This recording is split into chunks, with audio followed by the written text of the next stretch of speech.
Hey guys, it's Pokeri here. Now this is part 2 of the video you saw from Pokeri like a while back, reacting to the cobrakai subreddit. Now this was actually like very long overdue, but I'm so sorry guys, like finals has been kicking my ass bro, like I've been tweaking like crazy.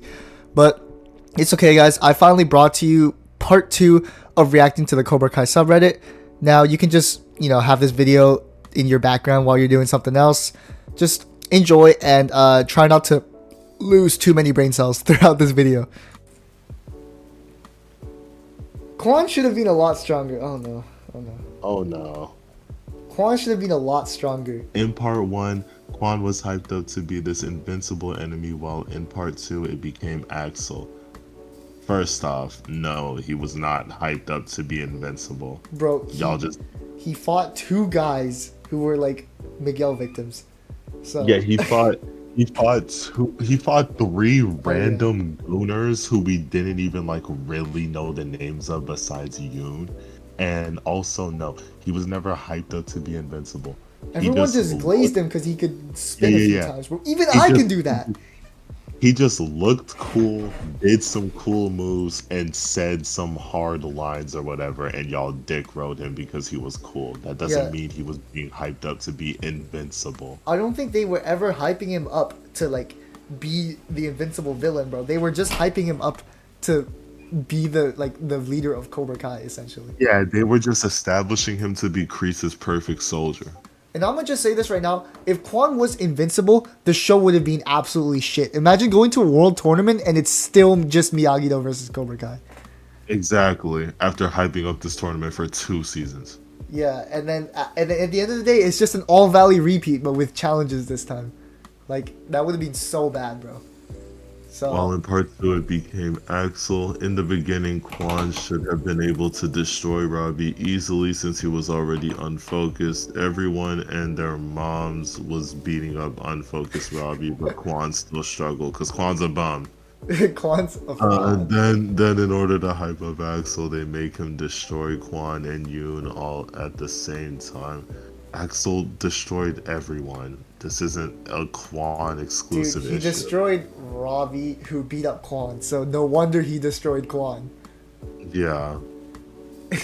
Instead, he should have just landed a hard punch on Kwon, which would have been impressive itself, considering Kwon looked unbeatable. Look, dude, he was just glazed by the community, bro. Exactly. Y'all just glazed him. He didn't look unbeatable. And Tori should have fell ending the round. This would also hype up a future match between Kwon and Axel. We don't need it to be hyped up. Axel is not Kwon's rival, bro. Why do we need exactly? We don't need it to be hyped up. This guy thinks Kwon was like meant to be a main character. He was not. Bro, I mean, like, yeah, Kwon made the finals, and Axel would have probably made the finals as well. But like, their fight was never supposed to be it, bro. Like that was never supposed to be a thing. Exactly. Kwon served his purpose to show Kreese how f***ed up his teachings are. Literally his entire purpose and existence as a character.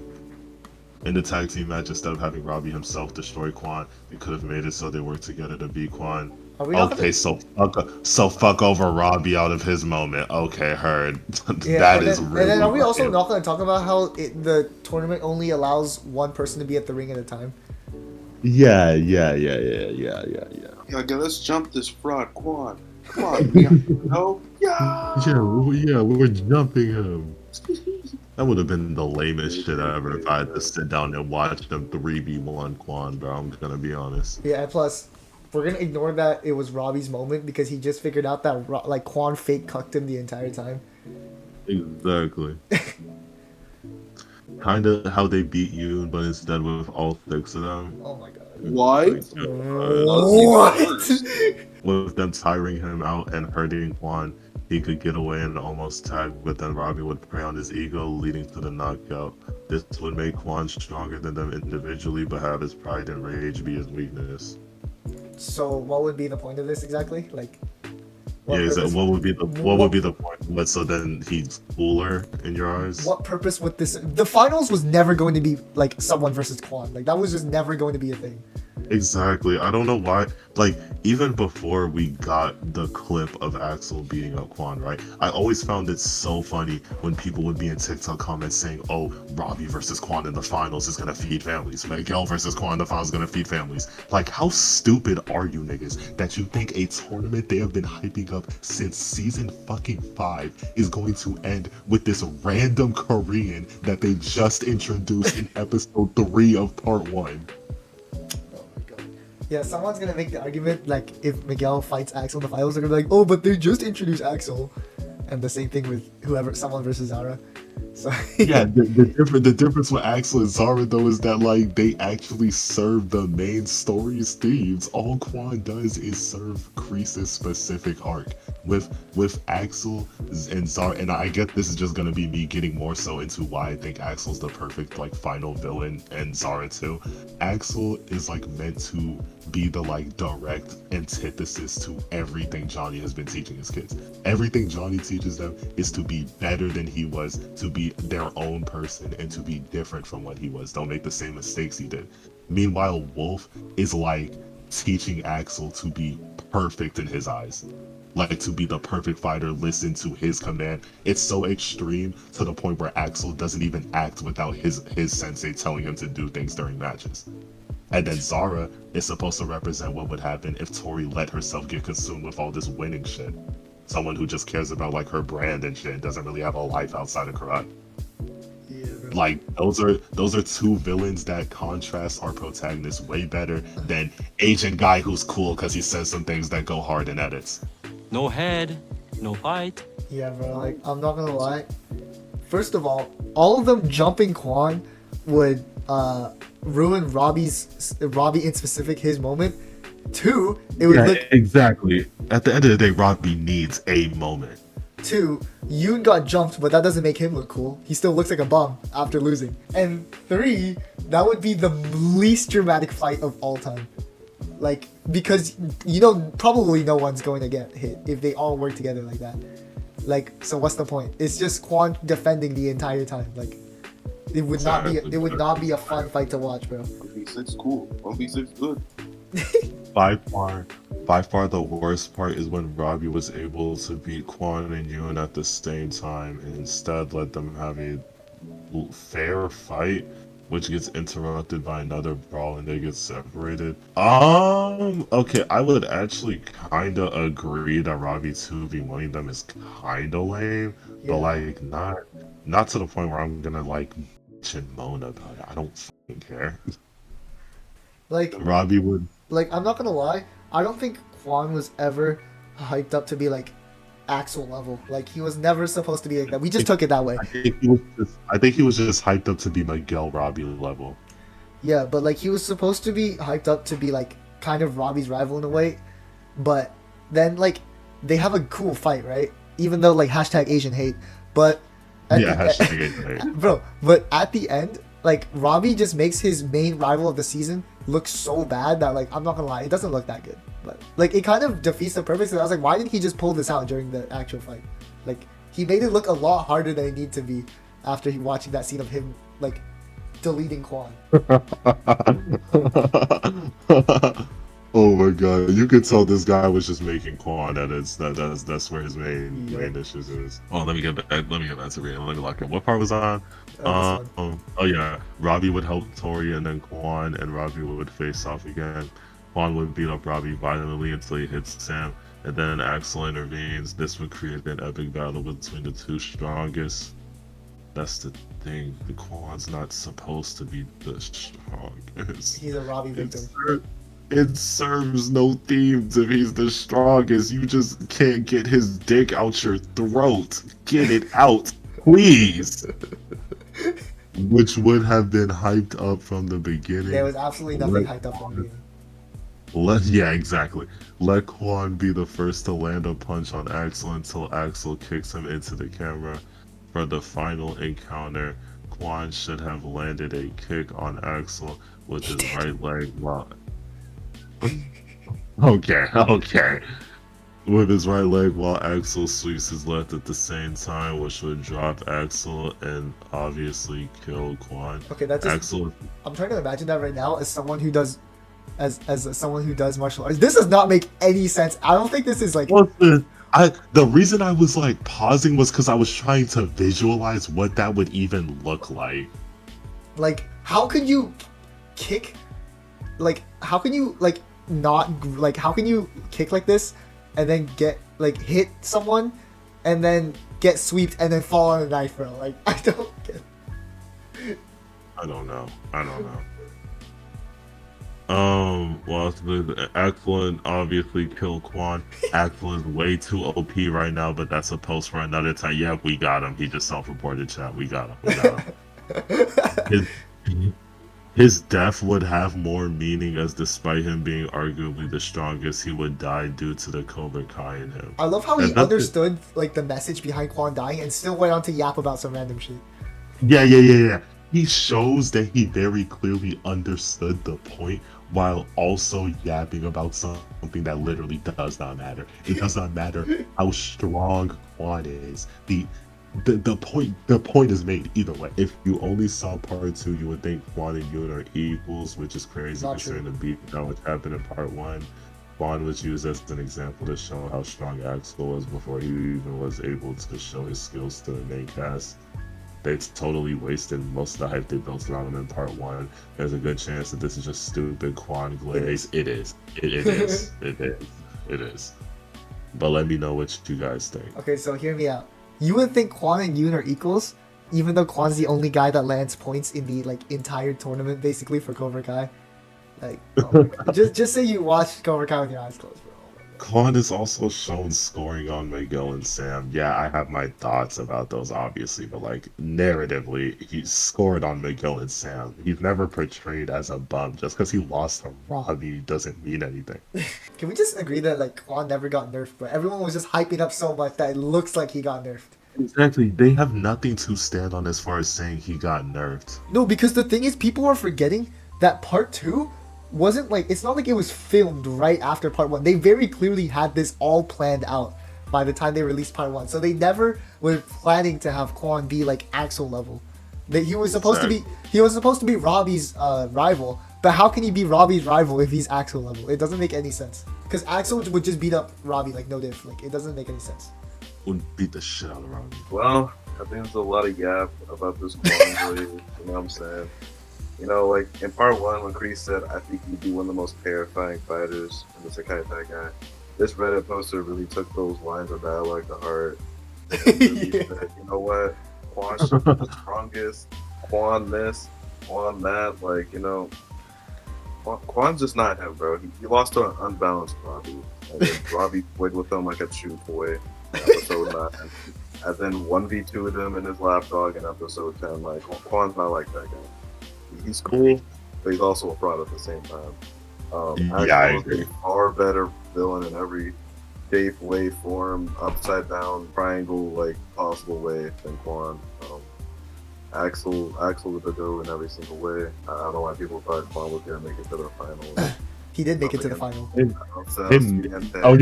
Yeah. Well, actually, he did make it to the finals. So. You know, like, I don't think everyone realizes that the scene with Kreese like unlocking his true potential was supposed to like, it wasn't supposed to embody that Kwon was gonna be like Axel level or like above Axel level. It was supposed to imply that like now Kwon is literally Kreese's, like the embodiment of Kreese's teachings. He's pure Kreese at this point. Like, it's not supposed to make him like, you weren't supposed to take the Sekai Taikai line to heart, but this guy clearly did. The only problem I have is that he was the ace of the big rival dojo that Cobra Kai is, and being thrown around by Robby in their fight. He even lost against Axel easily in a 2v1 with Yoon, and then lost again in a 2v1 against Robby. Okay. People just can't admit that he's a bum, bro. Yeah, exactly. I love Kwon, but he's the most overrated fighter in the show by far. Would have much rather he be the invincible bad. Oh my god, bro. He's not Axel, bro. Beat by teamwork after how badass he was in part 1. Instead, they gave the role to Axel. Because of how badass he was in part 1. Okay. Dude, he just beat up a bunch of like Miguel victims, bro. Like, I don't want to hear. Yeah, a bunch of Miguel victims. He beat up a bunch of guys who could be taken out by Dimitri, Hawk, and Kenny fighting together. I think rather than being stronger, he should have been smarter and more creative in terms of his fight style. Like, He was just never Yeah. like that, bro. This dude Axel isn't an interesting villain. Anyone else upset that Axel is gonna be the big bad out of the teens? I thought the character was pretty bland, and his fight scenes weren't interesting to me.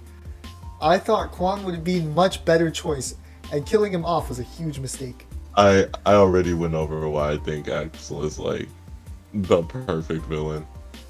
Bro, I don't think... This just clearly shows he didn't understand why Kwon died, and he also didn't understand why Kwon was not the strongest villain in the second Tekken. Yeah. You're Also- you're telling me we're going globally, and you still want Cobra Kai to be the big bad.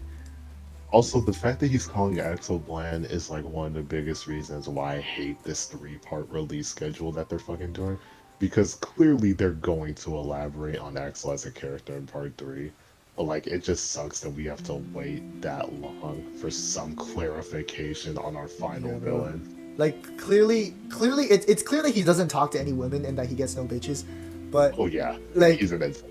like, so calling him bland is kind of crazy, because he clearly doesn't understand how to talk to women, and like, he's probably gonna have more interactions in the series. So, I don't, yeah. That's already been confirmed in part 3.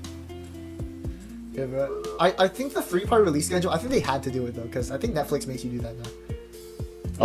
Yeah, Netflix does. I just hate Netflix I hate it on all of their shows. I don't like it. Netflix. Also, this guy saying that his fight scenes weren't interesting just means that he's a sucker for like flashy kicks, and that's why he mentioned Kwon right after that. The scene where he was staring at Miguel and Miguel was confused as fuck is hilarious. I would agree with that one, bro. The camera angle did him so dirty. Yeah. Axel's one-sided rivalry with Miguel was hilarious. Miguel had no idea he even had beef with him. Yeah, that's why Axel's interesting, because Miguel lives in his head rent-free, bro. His reason for hating Miguel's so stupid because bro got rejected. Yeah, he got rejected by a girl who already has a boyfriend. Like, that's crazy. You can just tell he's never heard of Instagram in his life. Yeah. Alright, let's pull up the next one. Neither Chris Silver or Kim Da-eun should get redeemed by the end. Oh lord. You know what, Poker, you can read this one, bro. My mouth hurts. I have been reading theories of Kreese getting a redemption arc, as well as some fans saying Silver should get redemption. Okay, people who are saying Silver, that's crazy. I ain't gonna lie. I don't think Silver deserves the like- redemption, bro. Yeah, I don't think he even wants redemption. And fans lately think Kim Da-eun should get redeemed because of what Tori said about making worthy sacrifices. I disagree. Why At do you this see it in point- caps? I don't know. At this point, I think it is too late for either of those three to get redeemed, and also it would be so boring if every character got redemption on this show. Some characters are great as villains and don't need to switch sides. I have a lot to say. First off, redemption doesn't equate to switching sides. Yeah, I don't think this Chris guy can- understands the difference between redeeming yourself and joining the good guys. Yeah, Kreese can redeem himself and still not be on good terms with Johnny and Daniel. Oh no, we'll get to that. Also, redemption should be a choice on the person's part. From what we can see, Kreese, Silver, Kim Da-eun don't seem to want redemption, given the fact Kreese killed a snake in season 6, part 1 to get the Guys, he killed a snake. He doesn't want redemption. He killed a snake that caused him to have delusions and shit, bro. Oh, it's over, bro. Yeah, Chad, he doesn't want redemption because Oh he my killed God, a snake. He killed a snake, guys. He killed a snake. Shows that he shed any signs of humanity left, and he brought a freaking knife to a karate tournament in another country, not thinking about the fatal consequences of doing that. Okay, there's a lot to unpack here. First off, about the whole redemption being a choice thing, Kreese has very consistently been written as someone who has a soft spot and loves Johnny a lot. Even in part 1, when he's quote unquote shedding his humanity, it's still it's really portrayed as Kreese finally stepping that line over, finally getting over his quote unquote weakness for Johnny. But then the whole point of Kwon's death, as everyone should be aware of by now, is to shatter his worldview completely and show him that he is incorrect about everything he has done so far, which I think is very apparent on Kreese's face when he's literally just shown closing his eyes in guilt. So Yeah, I think bro. saying that he doesn't want redemption is like a gross misunderstanding of Kreese's character. Yeah, like I think the It's like greatest I very think the dumb. greatest part about Kreese is that like everything he does is because he does it for like what he believes in. Like he teaches Yeah. Kwon no mercy because he actually like believes in no mercy. So like Yeah, exactly. He's not like he's a bad person, yeah, but he genuinely in his mind thinks that everything he's doing is for the greater good or whatever. yeah, bro. Like he thinks that the next generation should have like no mercy because of what he experienced back in the day. Like Yeah. so saying Kreese Silver, doesn't want though- redemption is kind of crazy. Yeah, that's insane to say. Silver, though, I agree. Silver should actually not be. I don't know who the was saying that. Silver should not be redeemed, though. And Kim, I don't know what Kim has done to be considered irredeemable. Yeah, no, like She made Tori break her hand, I guess, but that was after from Kim's perspective, you broke Tori, your own hand. deserved it. Oh yeah, that too. Plus the fact that from her perspective, Tori's a rat. Like Tori wasn't fucking with Cobra Kai for real. So and she betrayed them. Yeah, bro. So that was just her way of punishing a traitor. But Kim hasn't really done anything besides that to be considered irredeemable. She's just someone who's teaching what she was taught. Plus, she makes it very obvious that her actions were influenced by her grandfather, which he's kind of a dick. Like we're just gonna completely forget the Mr. Miyagi lines back then about We're bad also gonna senses and shit. completely forget that every time Kreese and Silver are on their evil bullshit, she is explicitly telling them to not do so and just focus on teaching the kids. Yeah, and then she also separated Zara and Tori, bro. Like she could bro, she was babysitting everybody at that tournament. It was actually crazy. Yes. Literally. She even warned Chosen about the whole knife thing because she was Kreese is kind of fucking crazy. I don't want to deal with him. She looked weirdly calm about it as well. I expected her to have her angry ass face, but she was weirdly calm about it, bro. I'm saying she's irredeemable is kind of crazy. That's because Chosen was laying it down, you know what I'm saying? That's comparing- because Chosen was giving her good dick.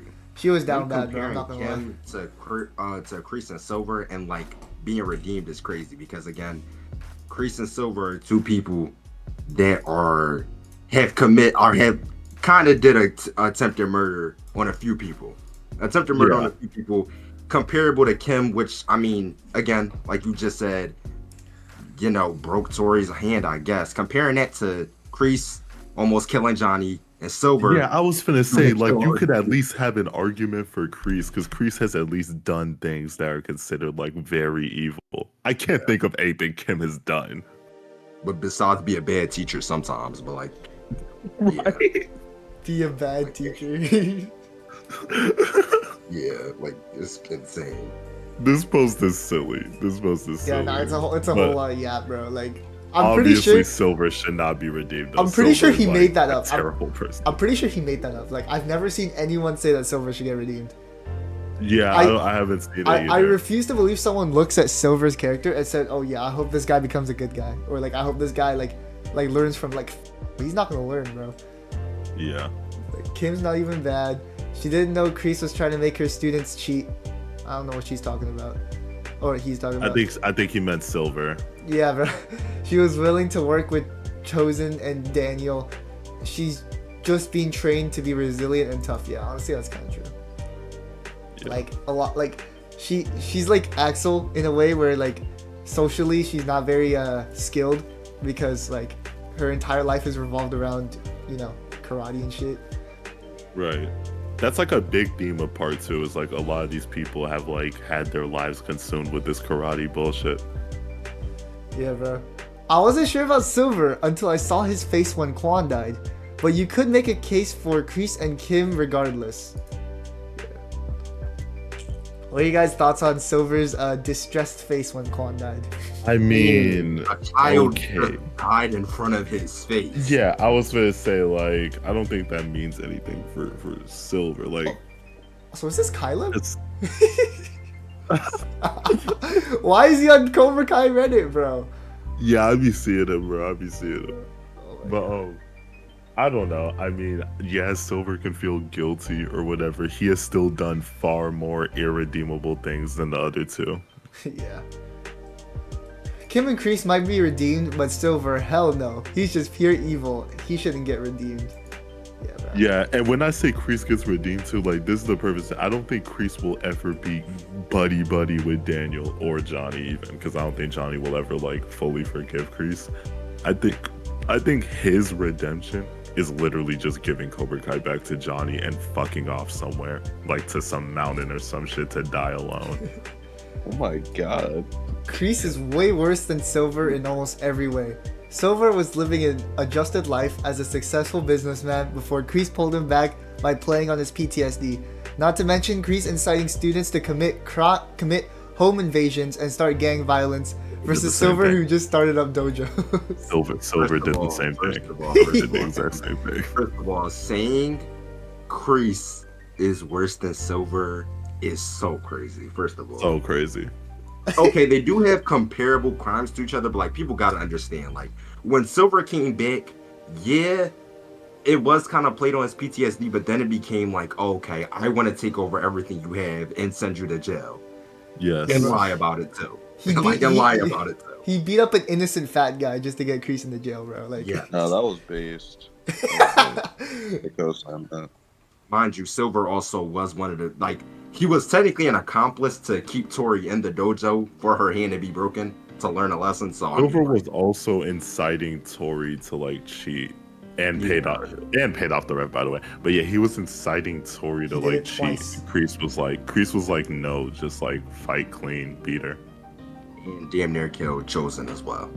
Oh yeah, damn near killed Chosen. And told his men to kill Johnny. So it's a whole And burned down Mike Barnes' store. He should have been in jail for a long time.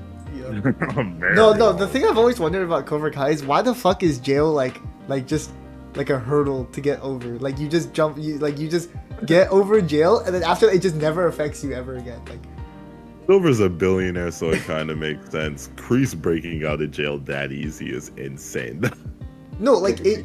No, the thing is, he made it look so hard because he said that like he just argued that he's a veteran with PTSD, but why didn't he just do that in the first place?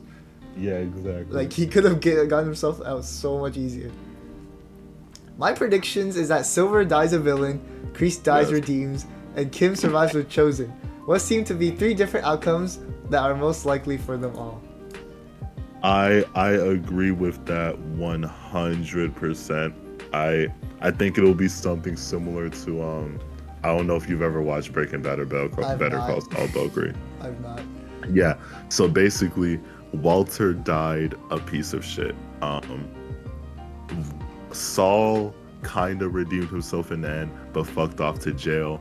And Jesse, well, not kind of redeemed. He did redeem himself, but he fucked off to jail anyway. And Jesse is the only one who like made it out because Jesse was like the youngest one and was like actually like a victim basically. I think the exact same thing will play out. I think Kim will be the only one to actually make it out. She'll probably be like end up with Chosen or something. I think Kreese will redeem himself but fuck off to jail or somewhere. He'll die alone or something. And Silver will die a piece of shit. Yep. Does anybody here actually like Does anybody Sam? here actually like Sam? Does anyone actually think that Sam LaRusso is actually a good character? Personally, Yes. I think she is spoiled and extremely self-centered. Considering she's always been a part of Miyagi-Do, it is wild how much conflict and fights she has started.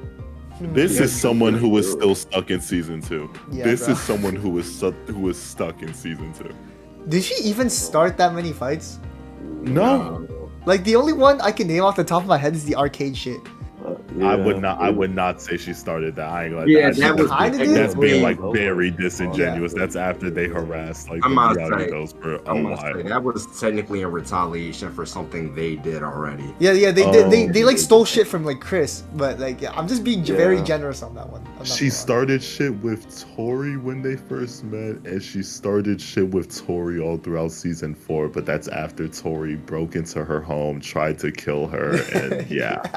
So know. She I She hate tried to kill her and then broke into her home. So I don't know I if hate when people try to act like Sam is in the wrong in season 4, as if like you wouldn't do the exact. If someone tried to kill you, you would not be a nice person to that motherfucker. It doesn't matter if they're broke or not. Yeah, you look, would not be nice to them. you know, I love how people talk like, oh shit, Sam should have apologized first for starting it, bro. Like I'm like, yo, isn't Tori the one that escalated it to like 1 billion? Like, Yes. like sure, Sam accused her, but then Tori, what? Let's see, tried to kill her, broke into her house, wrecked her home dojo, tried to kill her a second time. Like, some of the many aspects of Sam I don't like are she ditches friends for popularity. Season 1. Yep, is a 2-timer. Season 2.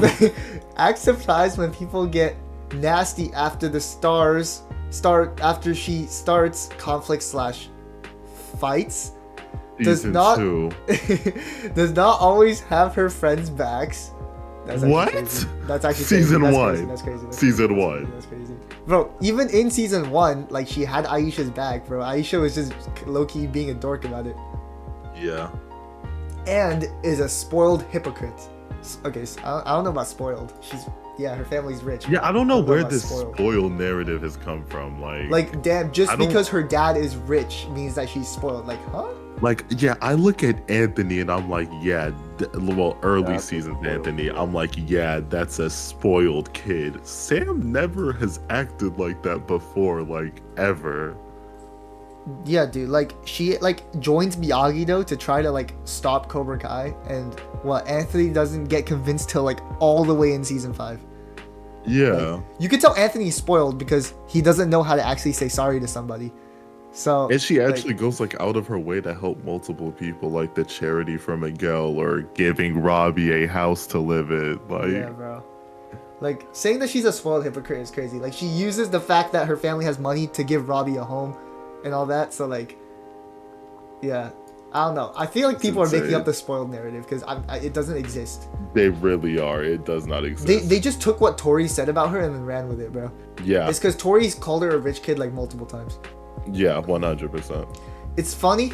Oh, shit. It's funny how she states, everyone has a sob story, when she may be the only character on the show who does not have a sob story.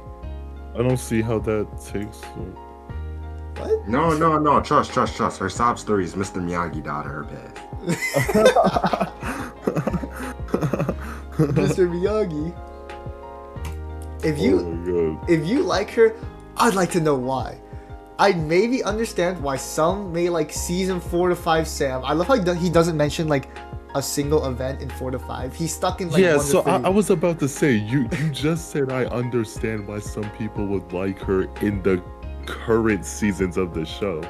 Why? It is season 6. Why are people still yapping about seasons 1 through 3? But I have no clue why anyone would like season 1 to 3 Sam. So you're telling me that he acknowledged the fact that season 4 to 5 Sam is honestly like more reasonable than she's ever been, and yet she still brings up 1 to 3 stuff like the entire time. She doesn't mention 4 once or 5 once. Literally just blatantly ignoring all of the development and growth that she has gone through as a character. Yeah, bro. Like, we're just gonna ignore that. Like she forgave Tori after a while, like very quickly in 5. Like, she literally Yeah. goes from saying, "Oh, it's all Tori's fault," to like trying to talk it out with her in the exact same episode. She was also the same person who whatchamacallit, she literally apologized to Tori first when she really did not have to. I ain't gonna lie. I'm not apologizing first to someone who tried to kill me. Yeah, like, I'm not gonna lie, like, yeah, it's 5 months ago, but still, he could have at least like make the post like, how did anyone like season 1 to 3 Sam or some shit, bro?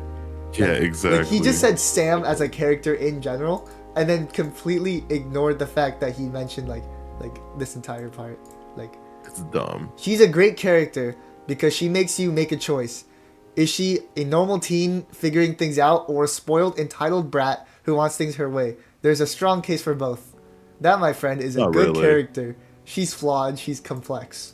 She is flawed, yes. There's not a strong case for both. I ain't gonna lie. She's not a spoiled, entitled brat. That's dumb. Yeah, entitled, I don't know. Like, I think you could say entitled more than spoiled, because I don't think you could call her spoiled. I'm gonna be fair with you. Everyone in here is defending her.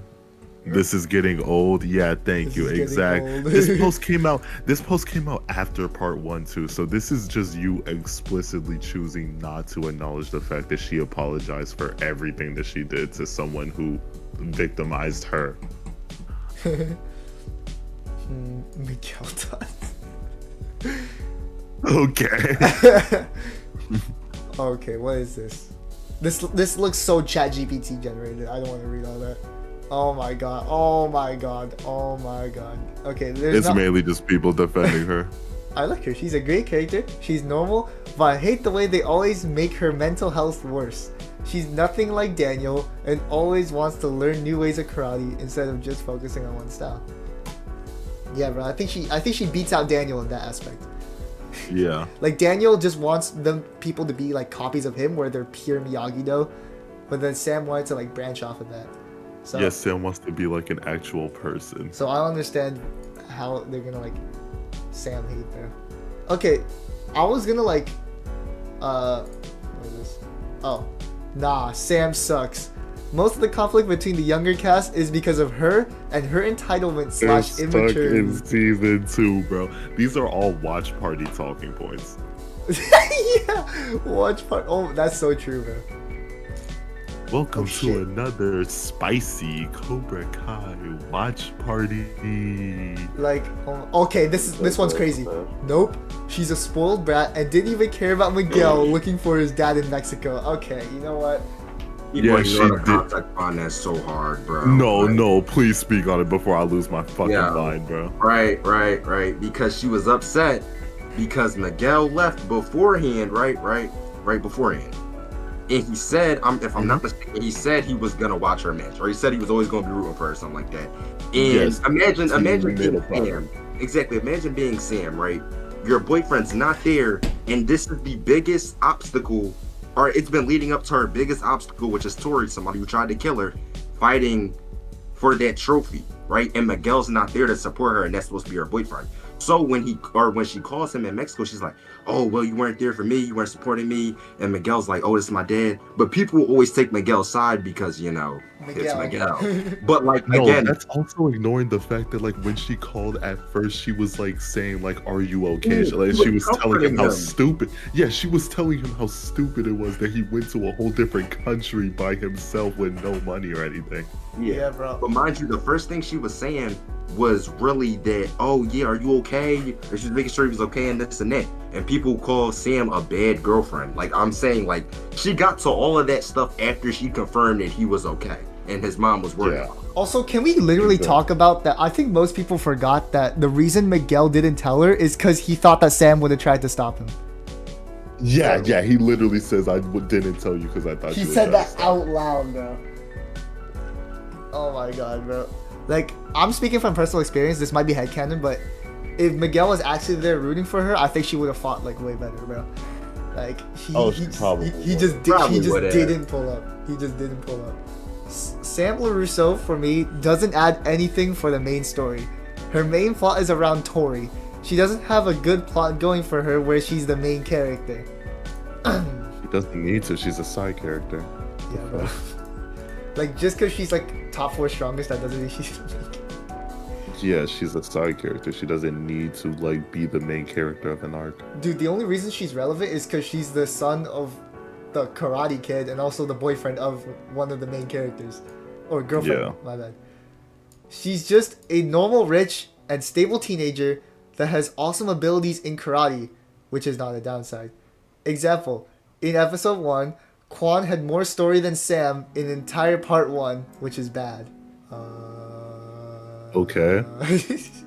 Okay. Okay. She's the female protagonist that played a secondary role. She had the same amount of story going as Dimitri in this season 6 part 1. After saying all that, I like Sam a normal character.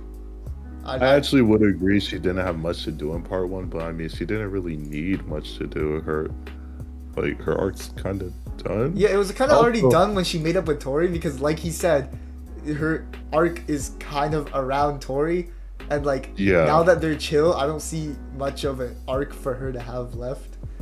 Yeah, exactly. Like, I don't understand the people, like, we're coming towards the end of a show and you still expect a character to have, like, a million different arcs. Yeah, we are in the final episodes. Like, everyone's arcs are getting wrapped up.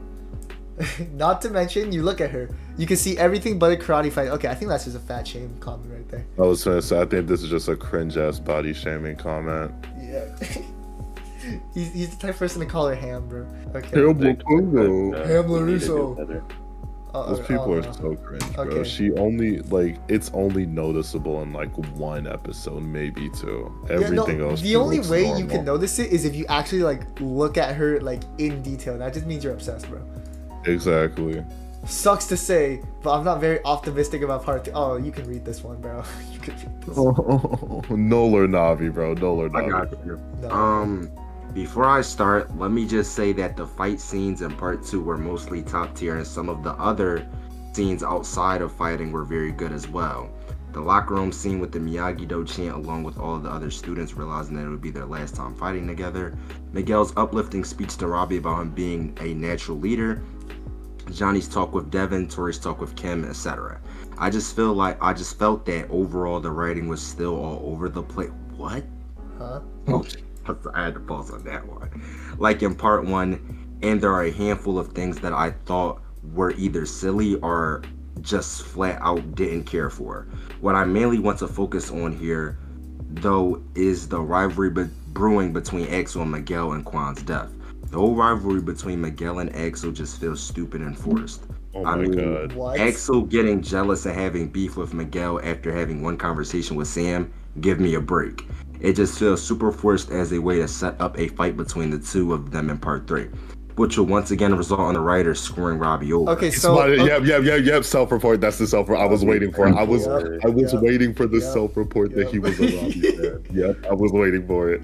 It's screwing Robby over. Like, Kwon's death makes sense. Okay, wait. Y'all want to talk about that first real quick? Yeah, because Let's talk about that. he said Axel getting jealous and having beef with Miguel after one conversation with Sam. That just means he didn't understand Axel's character, like, at all, bro.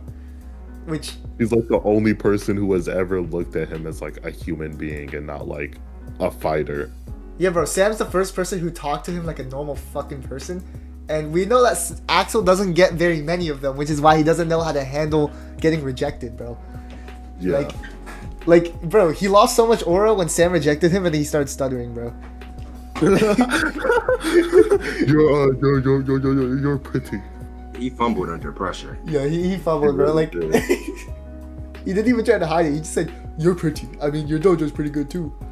And he doesn't know how to handle those emotions, so of course he's gonna blame Miguel and like get mad at him or whatever. Yeah, bro. Like, But, yeah. Axel's probably never had a social interaction in his life.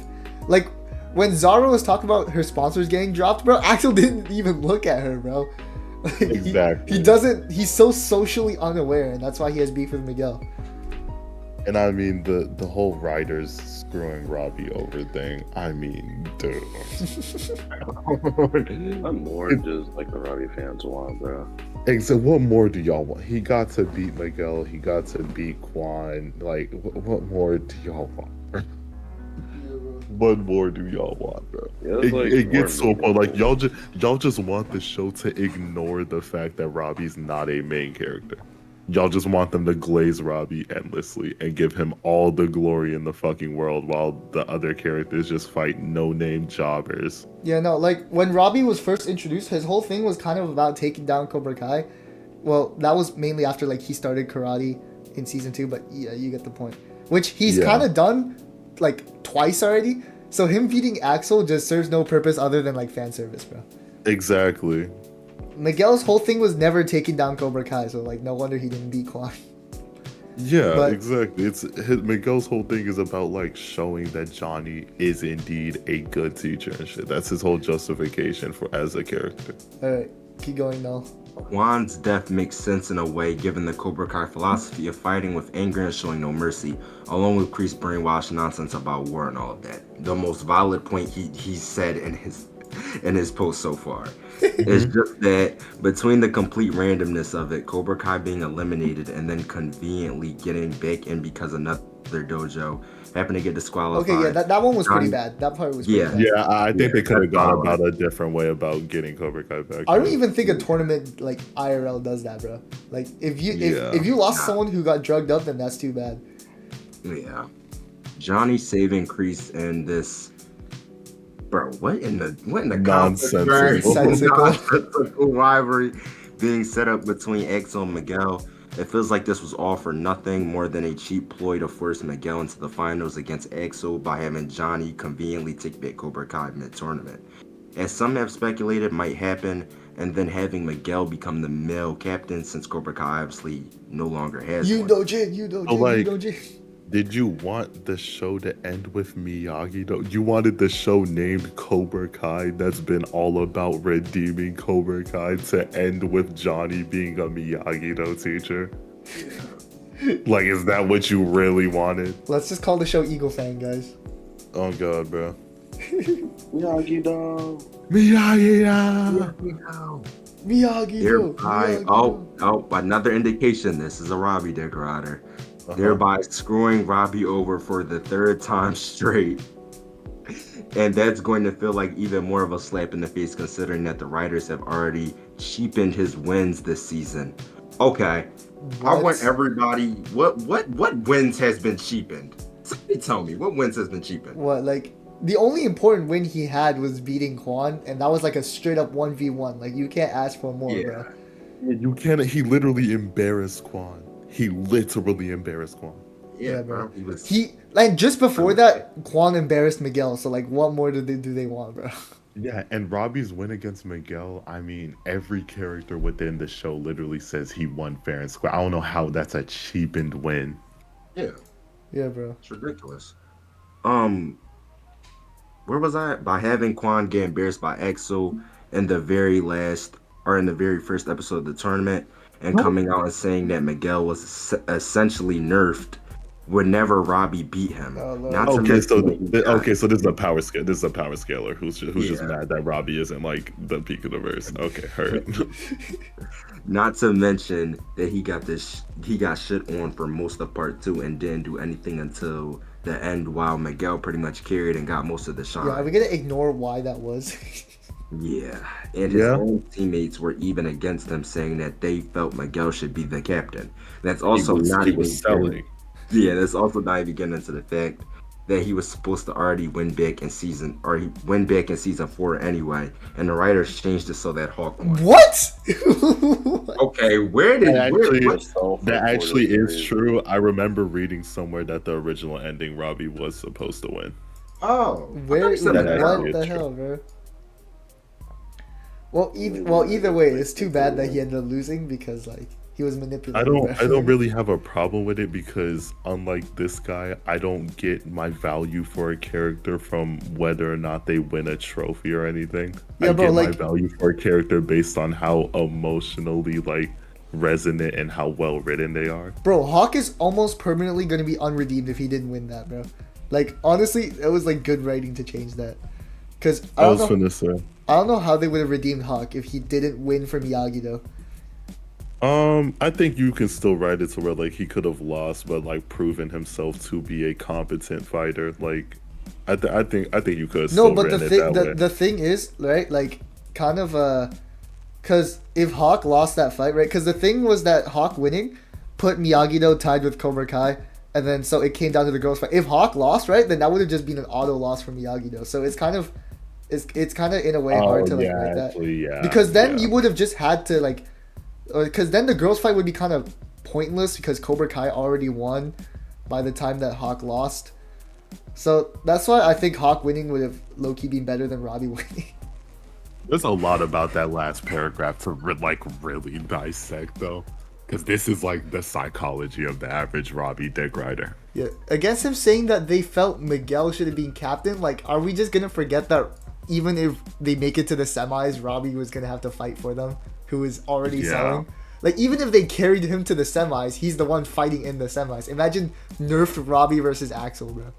Okay, so he claims Robby versus Kwon was cheapened because of the fact that Kwon got bitched by Axel. Brother, everybody got bitched by Axel. We just gotta ignore that nobody landed a hit on Axel. Yeah, nobody in the entire Exactly. tournament like landed a hit on Axel. Kwon landed a hit in the brawl. Sorry, what? Okay, it's called establishing a threat in the narrative. It's not cheapening Robby's win. Robby's win on Kwon is still like the peak of part 2. Yeah, bro, that fight was honestly like one of my favorite fights in the verse, bro. Like, yeah, sure, Yeah. Kwon got bitched, but like, what do you think? You think Robby was gonna let it slide when he got fake cucked, bro? Like, And about the whole like them saying Miguel was nerfed or whatever, I never interpreted that as like them cheapening his win. I always interpreted that as just like really common fucking sense. Like I don't know, bro. the message is simple: eternal second place in everything. If Robby had shown during all 5 episodes, I would have had peace of mind. The next part could definitely be Miguel's, but he only had one good fight, for God's sake. The boy only shined in episode 9 and was humiliated throughout the rest of the tournament. This is ridiculous! It's a slap in the face to your fans. Didn't he beat up Kwon, Yoon, and Zara in episode 10? Yeah. And he low key was cooking the. He was cooking Kwon and you. Bro, he was Yeah, I was sliding. saying like he was cooking them badly. At this Also, point, once I'm just again- watching because I basically be at the show for 6 years. I'm not really excited about part 3, especially after hearing about the potential leak. He's probably talking about Miguel winning. He's talking about that. I mean, it's something the show's been building towards. I don't. Oh my god. I'm Like, just- what more do you niggas Yeah. want? Robby literally just gave Miguel his first like ever L in the series ever since he learned karate. Yeah, bro. Yeah. Also, like, there's a scene of Miguel sitting with Johnny at like the old cobrakai location, so I think it's pretty obvious what they're building to. Yeah, it's always been I still- obvious what they were building to. I still want Robby to win because I'm a fan service sucker, but still, you know, I can't deny, as long as they make it like reasonable how Miguel wins and not like, oh, Robby just vanished off the face of the earth and then now Miguel has to fight. Right. Like, just something, just Right. not something like that.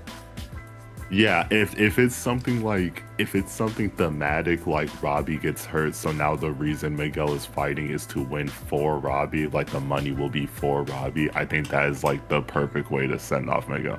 I've just seen some of the supposed leaks, and suffice to say, I'm not impressed. The writers just screwing Robby over left, right, and center, and they're doing it lazily by recycling old character beats. Oh man. Oh lord. They did it in part 2 with him getting the upper hand and then getting distracted like in season 4. That got old real fast. Now they'll do it again by screwing him out of another tournament win due to injury. I like, who says he was supposed to win in the first place, bro? He's not he's not Axel level, bro.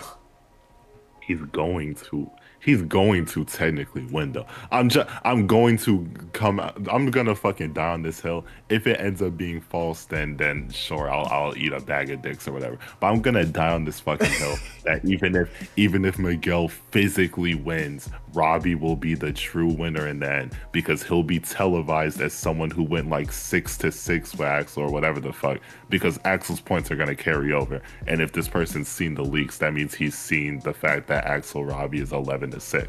Yeah. So it'll be 6-6. Robby will get the recognition for that. And I'm 1,000% confident that Miguel winning will be for Robby. So the money goes to Robby. So Robby will literally get the glory and the money. I want everybody just to be sure and quote Pokeri on his words. He said he would eat a bag of dicks. Yeah, as yeah, he everyone top of clip that. Everyone I just clip want that. everybody to remember that. So if it does happen on the slight chance, we know where he's at. We know what to do. We will have the cameras ready. I am that confident in these writers that they will do that. And even if they do that, I'm sure that these people will still bitch just because he doesn't have the trophy or whatever. That's everything that's actually compelling about that one post. Yeah. Bunch of dumbasses. All right, let's see what's next. Okay, oh no. Unpopular opinion. I think Cobra Kai was better when it wasn't on Netflix. After Cobra Kai went to Netflix, the show started to change. I can't put my finger on it though. So bullshit. So he bullshit. doesn't know what he's talking about. Yeah, but bullshit. He's nostalgic over the old seasons. He's a That's nostalgia literally it. merchant, bro. He's the type of person to Yeah, say like yeah. 2019 was like the prime year of the world, bro. I do feel like that there was a case to be made that with Cobra Kai, less was more. That it felt more natural and personal when they were training for a rec center karate tournament than now they're training for a world tournament. What? I don't know what that means, bro. So what? So you're telling me like you win something and then now you wouldn't want to go for more? I think it feels more personal now. Everyone has like extreme motivations, like they want the money and glory and shit. I think that is more personal than, oh, I won a local high school tournament. Yeah, bro. Like winning that high school tournament, what? Like it gave them some level of fame, right? But it's not gonna make them like bag in the future. Right. Like honestly, This is something that's like determining their futures and shit. like honestly, they could have just went to nationals, but that probably would have made them enough. But like it wouldn't have been as interesting. I'm not gonna lie. Yeah. Plus, we're going back to the valley anyways. Literally. Also felt so down to earth when psychos weren't burning down stores or escaping prison over said world tournament. Yeah. Okay, so you're talking about season 5, which I think everyone with a functioning brain agrees is the worst season anyway. Like, yes, I agree season 5 is really bad, but seasons 4 and 6 are far better than any of the YouTube seasons. Original concept was grounding the campiness into a real world setting. Now it's far more corny / campy than even Karate Kid 3. Why did he mention Karate Kid 3? I don't get it. I don't know. Something being corny and campy that's not a criticism either, especially when the show is like very self-aware. The show makes fun of itself at like every chance it gets. Amanda exists to make fun of the show. Yeah, bro. Like every time something stupid happens, she always comments on it. Like she says exactly what the viewers are thinking. Exactly. Like when Anthony and Kenny start fighting, she's like fucking karate. Like, bro, she literally is like she's speaking like she's a spectator that's watching the show. That's what I love that about her though. I just think the first 2 seasons really focused on Miguel and Johnny, and everyone else was side characters really. Oh shit. So you probably, like me, really enjoyed that dynamic a lot. That dynamic is still there though. You're my son too. Like, are we gonna ignore that? Yeah, the dynamic is, if anything, it's gotten better. Yeah, I mean, I think this was before part 2 release, but still, even in Yeah, part my 1, bad. bro. Not unpopular. I don't know anyone else who said that. Nah, there's a lot of people lately who have been coming out with this take. I don't think it's unpopular. It's definitely incorrect though. Like y'all are just nostalgia merchants. Okay, it would have been canceled if not for Netflix argument. No one's arguing that didn't happen or we're not glad the show was picked up by Netflix, but we are not allowed to like season 3+ as much as we like 1 and 2, while still being thankful the show moved to Netflix. See also Yahoo and Community, NBC, Brooklyn 99, ABC and Scrubs, HBO and Max and Sesame Street. I like seasons 1 and 2 better. Okay, so he's just a nostalgia merchant. Season 2 is objectively worse than every season of the show that isn't 5. Very objective. Like, yeah, hold on. Yeah, you as a grown ass old fart, you enjoyed watching a shitty ass love square between Miguel, Robby, Sam, and Tori. Yeah, you enjoyed that. Yeah, you enjoyed Stingray being a main character in your show. Can this guy just say that he likes kids, bro? Like yeah. At this point, you might as well come out as a Diddy disciple. You enjoyed when a grown ass man pushing 40, hanging around high schoolers was a main character. That's what you enjoyed. Yeah, bro. This is probably Tori's landlord typing, bro. Like, I'm not gonna lie. Yeah, this is probably Tori's landlord typing. No. As a matter of fact, you enjoyed when Daniel was damn near the fucking peak. Wait, when Daniel was what? Like damn near just as important as Johnny to the narrative. Because season 2 definitely went for that. When the show focused on Johnny's development, it was great. Now he's just comic relief on the side. So it's still focused on his development. He's having a child and Yeah, shit. bro. Is it just me, or there's sometimes where the show actually looks cheaper on Netflix than it does on Okay, that's just objectively wrong, bro. Yeah, no, you're just blatantly lying. I'm If pretty you watch season 6, it looks way more expensive. Plus, than look at the any All other. Valley in season 4 compared to the All Valley in season 1. Yeah. Like, okay, you know what? Let's Wow, just read this. Let's read this. back to back, the same take. Heard. I really hate Cobra Kai now. That's the title. Okay, no, you can read. All right. How the fuck did this show fall so low? It used to be my favorite show. It has good action, compelling drama, decent to great acting, amazing soundtrack. I was always a tepid KK fan. Hold on, I have to comment, bro. I have to comment real This guy's quick. just an old fart. Decent to great acting is crazy when Robby existed in the early seasons. Tanner Buchanan was not good at acting in seasons 1 and 2. Yeah. He was not good at acting at all. I like the heat. I like the heat. That's what you get for taking advantage of Sam. That's what you get for taking advantage of Sam. Then why did it happen? Like, It's bro. it's my fucking dad. Like, dude, I like seeing Tanner Buchanan's like acting development throughout the show. Yeah, Like, because he has become a much better actor. unfortunately, he acted in She's All That, or He's All That, or whatever the fuck the movie was called. That shit was ass, bro. That movie shit was was so horrible. bad. Oh He was my the God. only redeeming part of that movie, bro. Yeah, he was. Okay, keep going. Got you.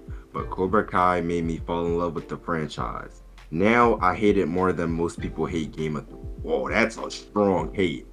That's a strong hate. Yeah, so that's a pretty strong hatred. I've never Yeah, actually it was- seen Game of Thrones somehow, so can't comment on that. Yeah. Ending was really bad, so a lot of people like they oh man, they're worse than Star Wars fans. That's all I'm gonna say. Yeah. It was around season 5 that I realized how awful it got. Yes, Where was the complex and tragic but slowly improving relationship between Robby and his father Johnny. They barely Robby talked- fan. Oh my god. Is It's this- always the Robby Is this fan. the self-report, guys? This is another self-report. The fact that that's the first thing you pointed out when, let's be honest, that was never like the focus of the show. They barely talked in the season that was supposed to be the apex of their relationship and Johnny's redemption. You know the Wait. Chat. Real quick, let's count how many scenes Robby and Johnny talked in season 1. Like, One time on the phone in episode 2. Okay. probably Then when in Johnny and Daniel episode- like walked into the dojo, right? Then in episode 4, when Johnny whatchamacallit, when Johnny was like- finna like yell at him for dropping out or whatever. Didn't he like When's the barge next- into the apartment with like Robby and his friends as well? Yeah, that's what I'm talking about in episode 4. Yeah.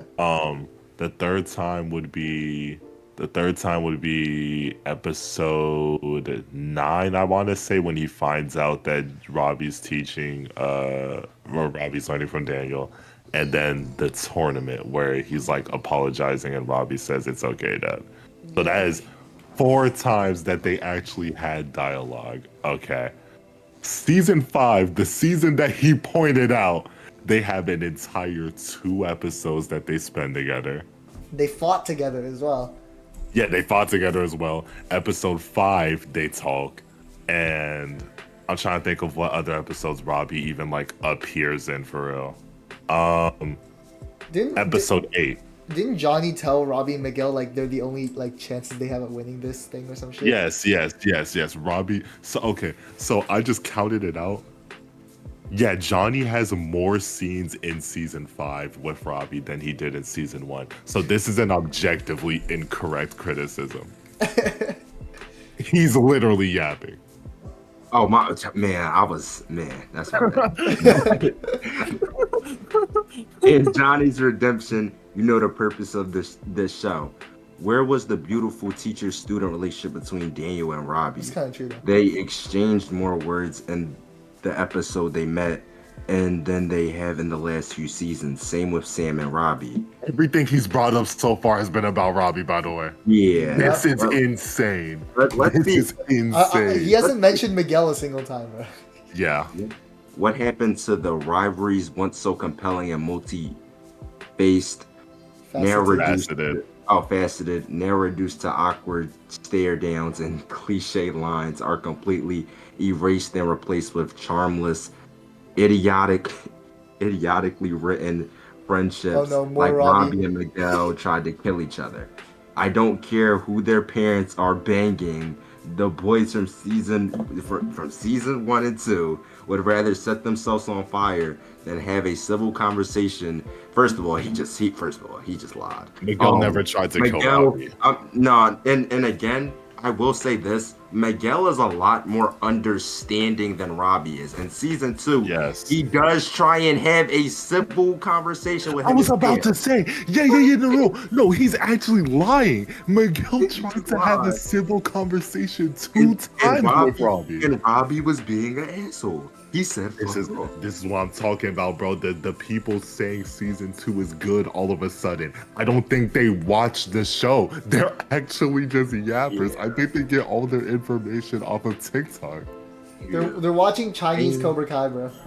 Yeah. Literally. Same with Sam and Tori, absolutely. Now, Sam and Tori, okay, yeah, that's fine, yeah. But that took like a lot of growth from both of them on each side. Like by the time we get to like season 4, Tori is way more like willing to have a conversation with Sam.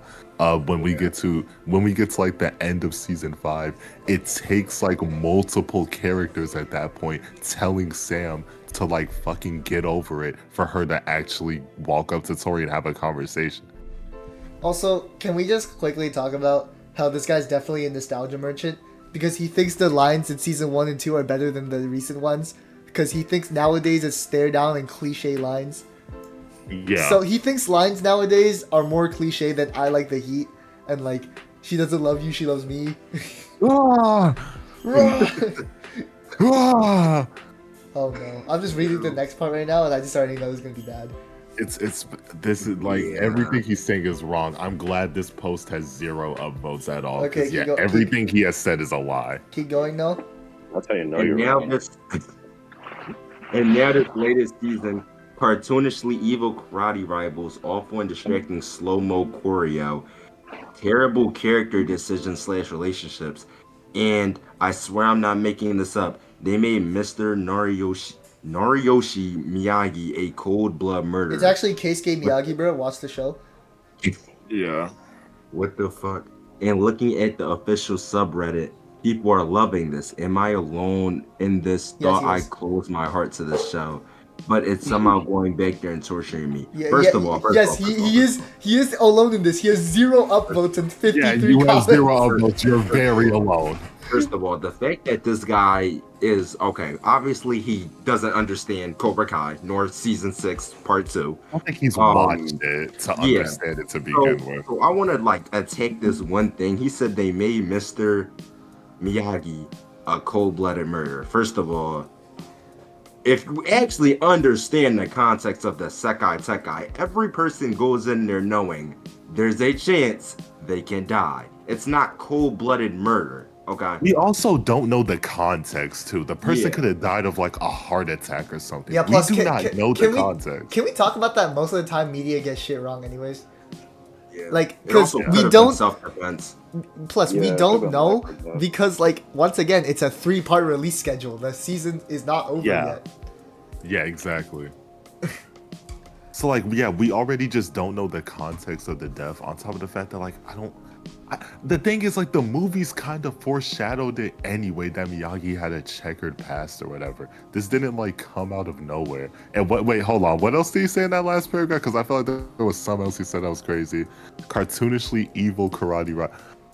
I mean, I guess, sure. In the first 2 seasons, it was just Johnny versus Daniel mostly. Yeah, but it's a show, bro. Yeah, exactly. Awful and distracting slow-mo choreo. You think? Hold on. No. You think season 1 has a better choreography than anything in season 6? Bro, Or like, 4? they introduced Kwon like as the main villain pretty much just to like have crazy choreo at this point, bro. Like, What I'm saying. You think anything? Hold on. You think anyone in season 1 is replicating a triple kick that Kwon does? bro, like, Yeah. bro, even I could do like almost every kick in Cobra Kai. The ones I can't do are from Kwon, bro. And terrible character decision / relationship. He doesn't elaborate on like any of these takes, so I don't know what the Pretty fuck he's vague. even talking about. He's being extremely vague. Yeah, bro. They made Mr. Nariyoshi. It's Keisuke, by the way. Miyagi a cold-blooded murder. They made him a murderer, even though I don't even know how the person he was fighting died. Oh no. Can we like? I talked about. I had like a little theory, like you know, like when he like killed someone in the tournament, right? I feel Allegedly, like yeah. I feel like that's very out of context because I mean, they said that the Sekai Taikai was more brutal back then, right? Back then Yes. than it was today, and today is capable of holding a brawl. So what do you think it would have been like back then? Like, Yeah. like there's so many reasons he could have died. I think it's very out of context. Yeah, That like, guy we don't could've- know yet. I said in my video I literally wasn't going to give judgment on the Miyagi Daniel shit until part 3 because the fact that they've been mysterious and ambiguous about literally everything. The show was good when it's focused on Johnny clashing with Daniel and how it affected the people around them. Now it's just garbage. It's still focused on. Bro, Daniel and Johnny were supposed to have made up like a few seasons ago and they're still fighting. Like what more do you want? I was about to say it's still focused on that. Yeah, and they almost sold the tournament because they couldn't work together. Like, are we just gonna ignore that? Season 1 was legitimately a good show. Everything since then has been WWE, but I just have fun with it. These kids should would have lifelong trauma 10 times by now and multi-year sentences in prison. It's not realistic, and they're not trying to make it seem that way. It was never realistic. It was never realistic. It was never realistic. It was Yeah, never realistic. yeah. The guy said they're not trying to make it seem like way. Like everyone is such a realist. Just because the show uses IRL actors does not mean that it's it does not mean that the show's supposed to be fucking realistic, bro. Daniel in the third movie beat a national champion after training in karate for like months. Because he Yeah. wasn't training the entire 2 years. Yeah, and Miguel wins the tournament after like 2-3 months of training. And you're telling me that Dimitri made it to the Sekai Taikai before a national champion? Exactly. Like, come on, bro. Show was never That show was realistic. realistic, man. I don't Please watch. show me when this show was ever realistic. When I see people jumping 10 feet in the air doing fucking jumping kicks, then I'll believe it. That's about to say. I don't watch it because it's good. I watch it because it's fucking terrible. It's like watching an orphanage burn down. Every season, I'd be blown away how awful it had gotten. Lol. It's objectively not terrible. It's a well-written TV show. Yeah, people think corny equals terrible. I guess. Yeah, corny equals terrible. I guess boxers who killed their opponents by accident are cold-blooded murderers too. Yeah, exactly, yeah. This, Dan Wolf, bro, can we talk? Okay, can we just quickly talk about how this post got ratioed by like every single comment and reply in the entire in the comment section? Ratio terribly. Like, okay, this is the only person who didn't ratio him. Someone is mad because Miguel exists and is dating Sam. Okay, you know what?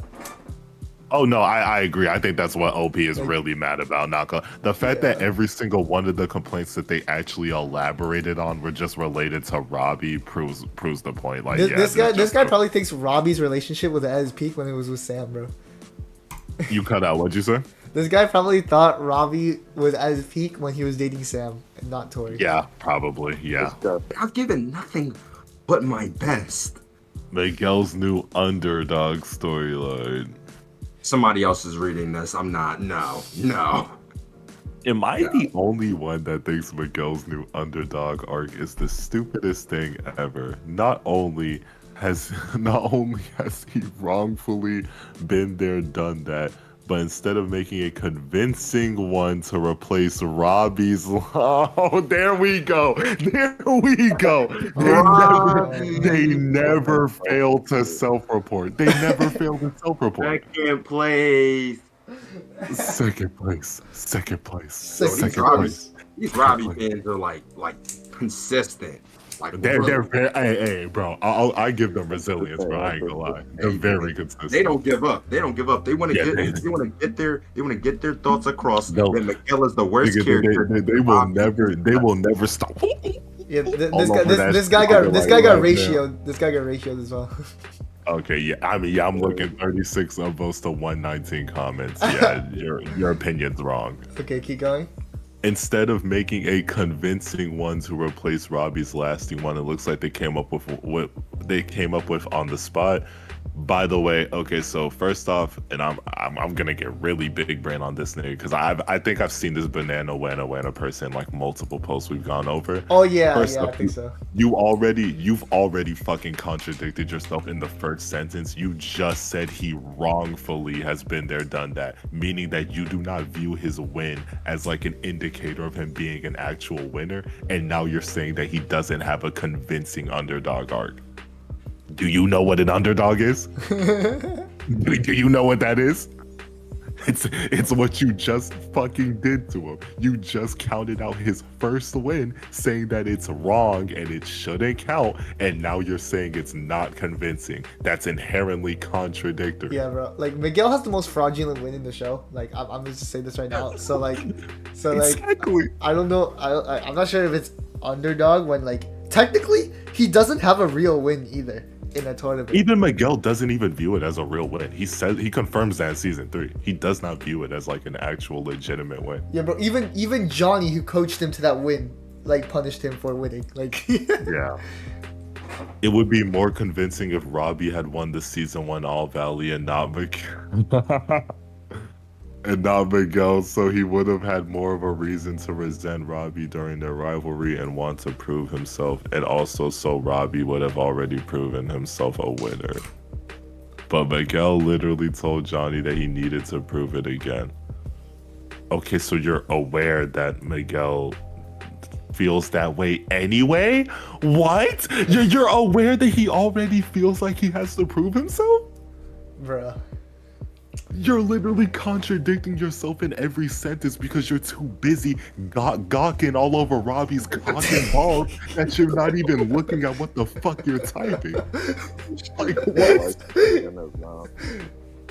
Everyone in that show is acting as if Stanford is the only college on the planet besides MIT, but they point out multiple times that Robby has nothing, and they also make a point that there are in fact other colleges. Doesn't it seem unfair that Miguel's getting everything he wants and more, while Robby gets some half-ass excuse and maybe told her to be his girlfriend again? Once again, like I said earlier, I will confidently eat a bag of cocks if it ends up that Miguel takes the money for himself. There's no way he does that after they went out of their way to give us a scene of Johnny telling Miguel, yeah, Robby has nothing, that's why this means so much to him.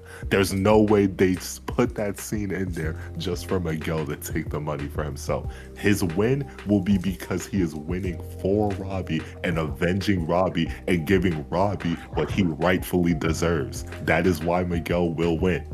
Yeah, I plus know this this nigga hand is tired. This nigga hand tired. plus bro. this guy is Tired, shocked. bro. This guy is shocked that Miguel wants to go into Stanford and not community college. Does he know what college hierarchy is, bro? Like, I was about to say, like, this is such a stupid thing to even complain about to begin with. It's damn, not I want to my get into fault that Robby's Stanford stupid. instead of some random ass community college that's ranked like 900th in the world. Like, bro, what? Yeah, it's also like not our fault that like Robby's a criminal and he has a bad record. I was about to say, he chose he to do messed those his- things. He messed his life up when he decided to kick an illegal off. Guys, he wasn't focused though, bro. What do you mean? This is coming from someone who like was raised in a single mother household, and I also had to like work towards fixing my relationship with my dad at some point. That is not a fucking excuse for the degenerate behavior Robby was doing. It's not an excuse at all. He's deporting them to death. It's not fair. Oh my god. Okay, keep going. To be fair, it is Miguel's dream to go to Stanford, but you would think he could recognize his background and be able to plan ahead by maybe getting a job and saving up for his own dream. Like how in season 1, Dimitri worked at Techie Nerd Repairs. It was not season 1, it was season 5. That was Yeah. season five. Yeah, it was season 5. Or how Tori was shown to have multiple jobs to support herself and her family. We know Miguel's dream is Stanford, but we don't see him prepping for it at all, despite wanting it so bad.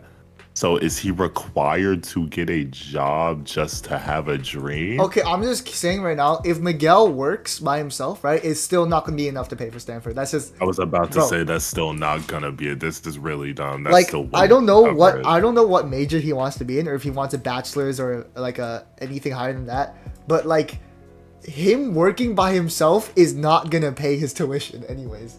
Yeah. Like He and- also just flat out doesn't have the time for it since they train every fucking day and like he yeah. Plus, kinda does this is guy a does this little guy bit, not realize that he's trying? Like, there's so many ways of getting into college. It's not just about getting a job. His idea of making money is winning the fucking world tournament. No wonder he's not getting a fucking job, bro. You can also tell this person has like never played sports in high school because please show me a single student athlete who got a job while they were actively practicing during the season or something. You can't. It doesn't exist. Student athletes don't get jobs. Even I don't have a job yet, bro. That's why I'm trying to get the whole YouTube shit set up.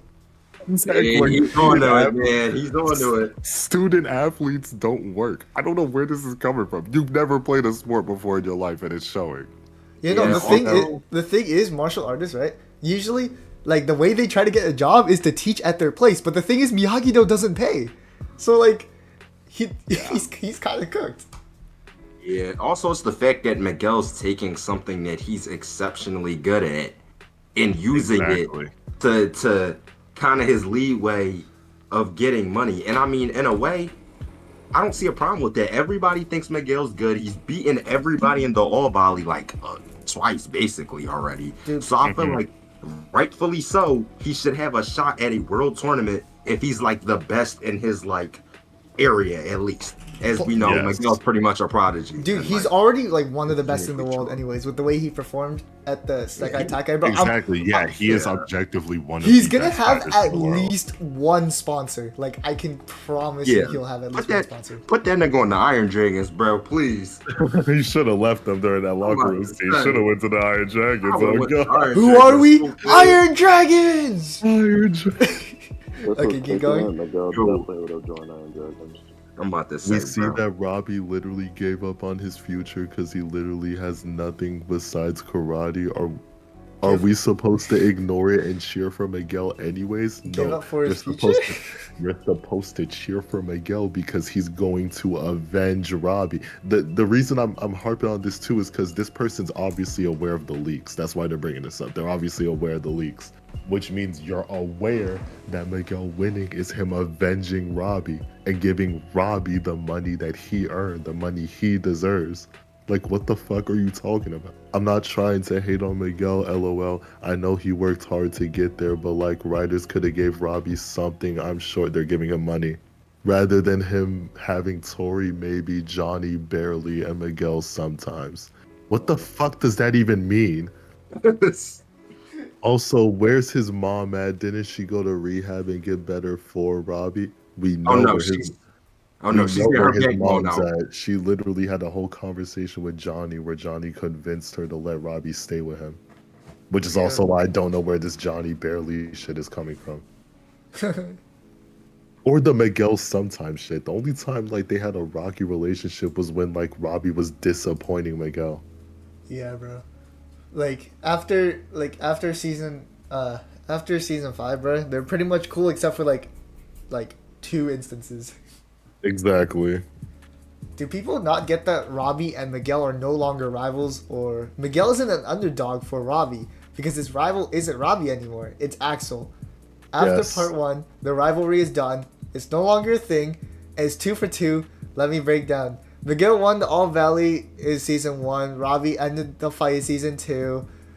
Miguel wins the apartment fight. Blah blah blah blah. Robby wins the captain's fight in season 6. He won fair and square.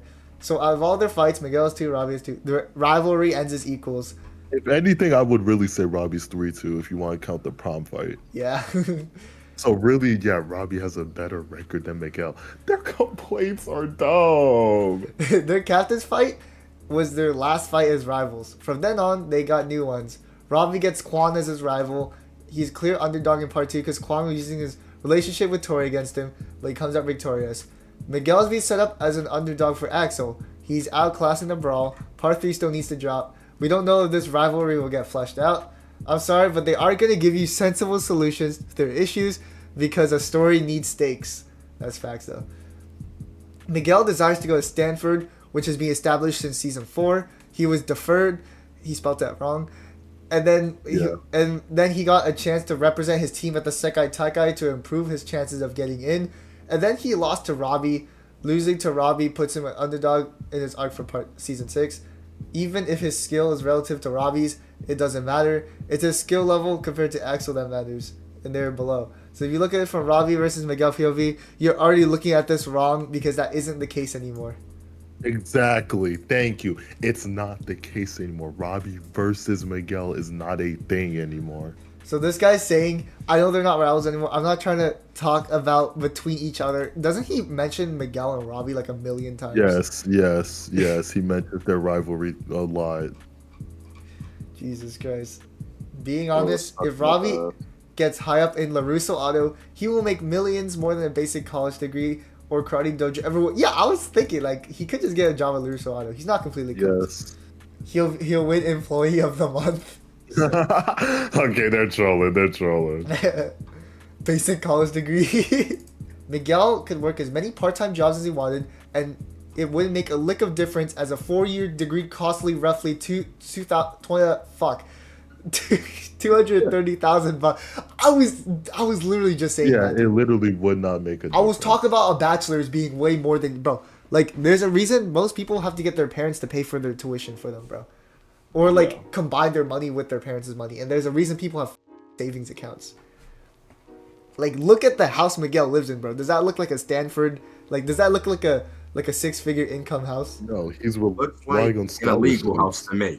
Looks like an illegal house to me. Yeah, Oh my God. exactly. He's relying on scholarships and shit. I don't know about getting scholarships or financially. Yeah. Honestly, he's better off getting a full ride for karate. Honestly, Robby winning the first Valley doesn't work at all. It ruins the ending of Kreese returning. It fails to set up Robby's snap at the school fight. Hurts the story of Johnny recognizing they won without honor, and he's got to adjust how he's training the kids.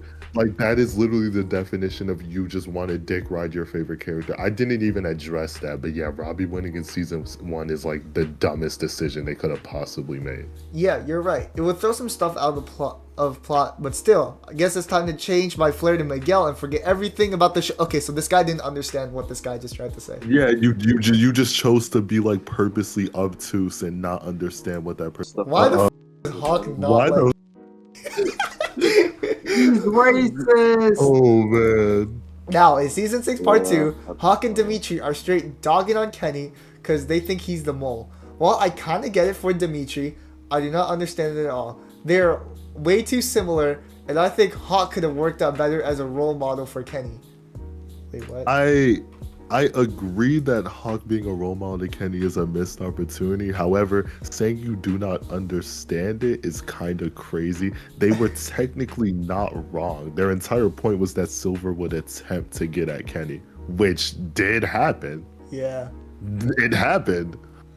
And the thing is, And I like, mean, no, the thing is, them assuming that is kind of reasonable because once again, Silver is a fucking cheater. And second of all, surely Kenny would be mad after what happened to him. Like, yeah. Kenny would be very reasonably mad after what happened. Like, I don't like it, but saying it's not understandable is crazy. It's this is a case of how we're speaking from a spectator perspective and not from a perspective of the characters.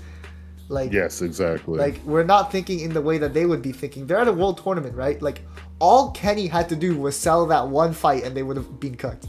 Like, they would have got knocked out of the tournament. They would have got knocked out of the tournament. Like, It wasn't the first time Kenny fought dirty for silver either. So. Exactly, like he's also done it before. But I really I want will to show you say, the though, similarities. What you said? Dynamic. Oh no, I was saying that I really do love the dynamic between Silver and Kenny. Nobody really talks about it, but like Silver gave Ken, like besides Robby, like Silver is one of the people that gave Kenny power, especially when he taught him the silver Yeah. bullet. But I think it goes showing that the fact that he doesn't use it ever since, you know, that season 5 event happened, the finale, he doesn't use it anymore. Yeah. I think is like a really big thing because it's kind of like, I'm not going to use this thing that you taught me. But when they interact in season 6, it's like Kenny does have some type of hesitation as if like he wants to join, not wants to join Silver, but he has a thought about joining Silver. And I also feel like the iconic moment he has of basically flipping Silver off and Silver laughing, I do think that was like hinting at Silver's at least humanity or him caring for Kenny in a slight. Yeah, he was so proud of Kenny. Even though Kenny said fuck off. Exactly. Yeah, plus, bro. Plus, if Kenny joined the Iron Dragons, he wouldn't get a chance to hit, bro, if you know what I mean. No, he wouldn't have. Okay. Both. Okay. After reading this, I'm just gonna say they get more angry and angry as they're typing this. But I really want to show you the similarities. 1. Both start out as weak, nerdish kids who don't like being hated. 2. Both join CK after a badass guy they both admire tells them to join. Miguel is Hawk's idol and Robby is Kenny's. He spelled Kenny's wrong. They both fight their idol while a secondary sensei captain / roots for them, but they eventually lose because the other shows no mercy. With Hawk fought Miguel being captained by Cress in Coyote Creek and Kenny versus Robby in the All Valley. They become the star people for a secondary sensei who captained them when their idols leave. Hawk being Kreese's King Cobra for a season, Kenny being Silver's. They both officially become King Cobra Kai when they beat the shit out of Kyler or Brooks. They both are the first addition to the Kawaii Dojo where Johnny and Daniel both teach at Miyagi-Do. After a huge brawl when they fucking leave Cobra Kai. Season 3, episode 10 for Hawk, season 6, part 1 for Kenny. They both join the combined dojo for a new episode before they both get humiliated. They both get pep talks to help them rejoin Miyagi-Do and helps Miyagi-Do in the tournament. Why the fuck does Hawk Kenny hate Kenny? They are the same person and Hawk is just racist or something. Why did he just say episode 1 of season 6 was a huge brawl? There was like 5 people involved. And he didn't leave because of the brawl. He joined because Sean told him to. Like, because Sean convinced him to. Yeah, bro. Oh my god, Kylo. Navi, do you have thoughts? You're the Hawk fan here. You know, No. I see the similarities between these two characters, but in hindsight, from Eli's perspective, I don't think he has much reason to like Kenny. I mean, this kid fought dirty against him and used like a cheap shot move against him, and like the Kai qualifiers. Yeah, and Kenny fought dirty to him, but he was still chill to Kenny when he joined. That says something, bro. That says something, bro. And then this kid vanishes after getting humiliated, and then shows back up, and then Silver also shows back up within that same time frame. So him and Dimitri thinking these two are gonna cheat and it's all a coordinated plan. It's not a bad one. What are you beating, bro? Like, what is that sound, bro? That's what I'm saying. I'm trying not to you're talking and all I'm hearing is okay. So Robby is Hawk is doing. Yeah, wait, hold on. I'm playing GTA and I'm running. Okay. You sound like you're beating him, bro. Yo, I'm sorry, bro. It really did feel like he was beating his bro. That did not sound like a controller joystick, bro. I'm like, Bobby, what you doing, bro? Oh, and we got one because he's black. No one. I told what did I say? This is my theory, guys. This is my theory. He's just racist, right? You know, I don't think Hawk was originally racist, but in season 5 he transferred over after getting hit with the silver bullet. Not as bad as Robby though, bro. Like his best performances are against minorities. Yeah, Robby's way more racist. His best performances are against minorities, bro. But no, I'm saying like imagine your Hawk, right? Like you the All Valley champion and you get beat by the same kid that Robby spit on. Also another racist. So Hawk takes notes from Robby and is like, okay, I need to start being racist now. So Kenny gonna put a silver bullet in me, I'm gonna put a silver bullet in him. If y'all get what I'm saying. Exactly. For the street, though. Anyways, that was the last post that we had, guys. Who wants to do the outro? I'm bad at outros. I'm horrible at outros, but I'm gonna still give it a go. Alright. So guys, yep, this was the review on the subreddit. Horrible, but there are some people out there that still believe Cobra Kai is a good show and that still have high expectations for season 6 part 3. Link to everybody's channels in the descriptions. That's their job. I'm just telling y'all that. And yeah, what Andre be saying? Get to the gym, get some bread. You're not me. Hold on, man. You know what? No. Because this poser just tried to really copy my flow. You know what I'm saying? Get some bread. You're not like that, no. To be honest, like you're not. Shout out to Navi, Bokari, and Noel. You know what I'm saying, for being the side characters to my adventure. I'm the one recording, bro. Because you know I'm the main character as usual. Yo, guys, I could just never send Pokeri this footage, and he'll never have a video to upload. I just want to say, like, share, subscribe. You know what I'm saying? If you want more of this, we might do this for like other shows or some shit. More Cobra Kai content coming for me, man. Yeah, more Cobra Kai content. You know what I'm saying? Be sure to hit the gym, make some bread today. You know what I'm saying? Be productive. You know what I'm saying?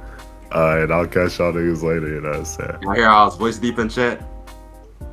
What you mean, bro? That's what how many? Who you trying to press? Who you trying to press right now? Who you trying to press right now? Who you trying to press right now? Who you trying to press right now? Who you trying to press right now? Who you trying to press right now? I'm not trying to press you, bro. Cut that out. We're leaving that in, bro. We're leaving that in. We leaving that in. Oh my God, people gonna call me a bitch. I'll see you guys.